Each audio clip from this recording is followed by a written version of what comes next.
എല്ലാവർക്കും സുഖമാണ് നേരുന്നു. എൻ്റെ പേര് Abhinanda Mohanan and I am from Kerala. എൻ്റെ ഫസ്റ്റ് ഡിഗ്രി കംപ്ലീറ്റ് ചെയ്തതിന് ശേഷമാണ് ഞാൻ ഈ മറൈൻ ഫീൽഡിനെ പറ്റി അധികം അന്വേഷിച്ചു തുടങ്ങിയത്. അതുകൊണ്ട് തന്നെ അതിന് ഒരു CET എക്സാം ഉണ്ടെന്നൊക്കെ മനസ്സിലാക്കി പിന്നെ ഒരു വർഷക്കാലം അതിനുവേണ്ടി പ്രിപ്പയർ ചെയ്തു. അതിനുശേഷമാണ് CET ക്രാക്ക് ചെയ്തിട്ട് ഞാൻ ഈ കോളേജിലേക്ക് എത്തിപ്പെട്ടത്. അക്കാദമിക് വൈസ് നോക്കുകയാണെങ്കിൽ നമുക്കിവിടെ ക്ലാസ് എടുക്കുന്ന എല്ലാ ടീച്ചേഴ്സും മറൈൻ ഫീൽഡുമായി ബന്ധപ്പെട്ടവരാണ്.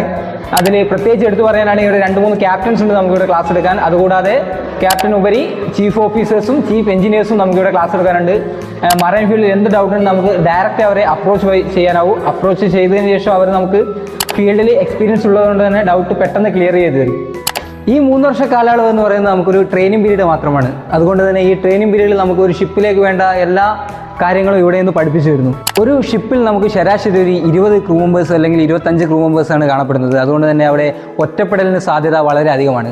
ആ ഒറ്റപ്പെടൽ നമ്മളെ എങ്ങനെ ഓവർകം ചെയ്യാമെന്നാണ് നമുക്ക് ഈ ട്രെയിനിങ് പീരീഡിൽ ഇവിടെ നിന്ന് പഠിപ്പിച്ചിരുന്നത്. കോളേജിലെ ഏറ്റവും നല്ലൊരു കാര്യം എന്ന് വെച്ചാൽ ഫ്രണ്ട്ലി ആയിട്ടുള്ള ഒരു അറ്റ്മോസ്ഫിയറാണ്. എന്താണെന്ന് വെച്ചാൽ നമുക്കിപ്പോൾ എന്തൊരു പരാതി ഉണ്ടെങ്കിലോ അല്ലെങ്കിൽ നമുക്ക് എന്തെങ്കിലും ഒരു പ്രശ്നങ്ങളുണ്ടെങ്കിലോ നമുക്ക് ഡയറക്റ്റായിട്ട് വാർഡനോട് സംസാരിക്കാം. വാർഡനും വെരി ഫ്രണ്ട്ലി അപ്രോച്ചബിൾ ആണ് അവരൊക്കെ. പിന്നെ എന്തെങ്കിലും ഡൗട്ട് ഉണ്ടെങ്കിൽ നമുക്ക് ടീച്ചേഴ്സിനോട് ഡയറക്റ്റായി പോയി കാണാം. There is no partiality in between us.